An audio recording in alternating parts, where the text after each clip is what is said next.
আবার স্বাগতম। তোমরা কেমন আছো? আজকে আমি বাংলা বই পড়াবো। ক্লাস 3 ক্লাস 4 একশোর কবিতা। আগে প্রশ্নগুলো বলি। কে মুক্ত বাতাস কিনতে প্রাণ দিয়েছে? ক্ষুদিরাম মুক্ত বাতাস কিনতে অর্থাৎ দেশের স্বাধীনতার জন্য নিজের প্রাণ দিয়েছে। কবি কোথায় জন্মগ্রহণ করেছেন? 1952 সালে ফেব্রুয়ারি 21 তারিখ দুপুরবেলায় রাষ্ট্রভাষা বাংলার দাবিতে মিছিলে পুলিশ গুলি চালায়। এতে সালাম রফিক বরকত সহ আরো অনেকে শহীদ হন। তাদের রক্তের রাজপথ লাল হয়ে যায়। কিসের দাবিতে 21 ফেব্রুয়ারি ঘটনা ঘটেছিল? 21 ফেব্রুয়ারি খুব ভোরে ঘুম থেকে উঠি, খালি পায়ে প্রভাত ফেরিতে অংশগ্রহণ করি। আমরা হাতে ফুলের তোড়া নিয়ে আমার ভাইয়ের রক্তে রাগানো 21 ফেব্রুয়ারি গানটি গাইতে গাইতে শহীদ মিনারের দিকে এগিয়ে যায়। সেখানে ফুল দিয়ে ভাষা শহীদদের শ্রদ্ধা জানাই। তো আরেকটা চ্যাপ্টার পড়াবো আমরা, ময়নামতি। 10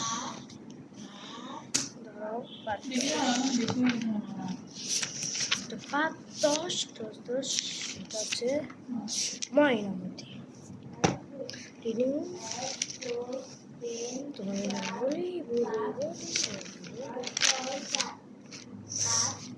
প্রশ্নগুলো দিয়ে শুরু করছি।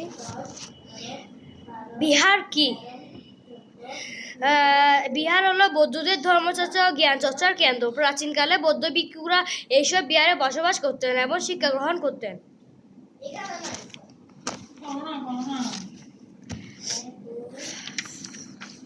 কথা বুঝাতে না জানলে একটা আমাকে বলবেন কমেন্টে। শালবন বিহারের বিবরণ দাও। শালবন বিহার ময়নামতির সবচেয়ে গুরুত্বপূর্ণ বিহার। এর প্রধান বৈশিষ্ট্যগুলো হলো এটি বৌদ্ধদের ধর্মচর্চা ও জ্ঞান চর্চার কেন্দ্র। এটি প্রায় 1,500 বছরের পুরানো। বিহারটি বর্গাকার এবং প্রতিটি প্রান্ত 550 ফুট লম্বা। এর মধ্যে 115টি ঘর আছে যেখানে বৌদ্ধ ভিক্ষুরা থাকতেন। ময়নামতি জাদুঘরে প্রাচীনকালে কি কি নিদর্শন রাখা আছে? ময়নামতি আনন্দ বিহার এলাকাটি মানুষের কাছে আনন্দবাজার বাড়ি নামে পরিচিত। এটি আয়তনে ময়নামতির বিহারগুলোর মধ্যে সবচেয়ে বড়।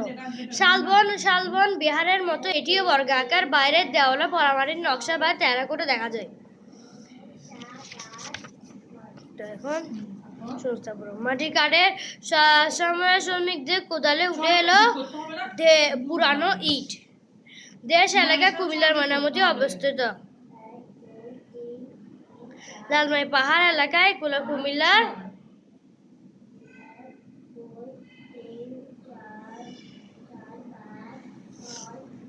অবস্থিত। প্রাচীন সভ্যতা সাধারণ দেশ চাপা বের থাকে 1.5 হাত দ্বারা।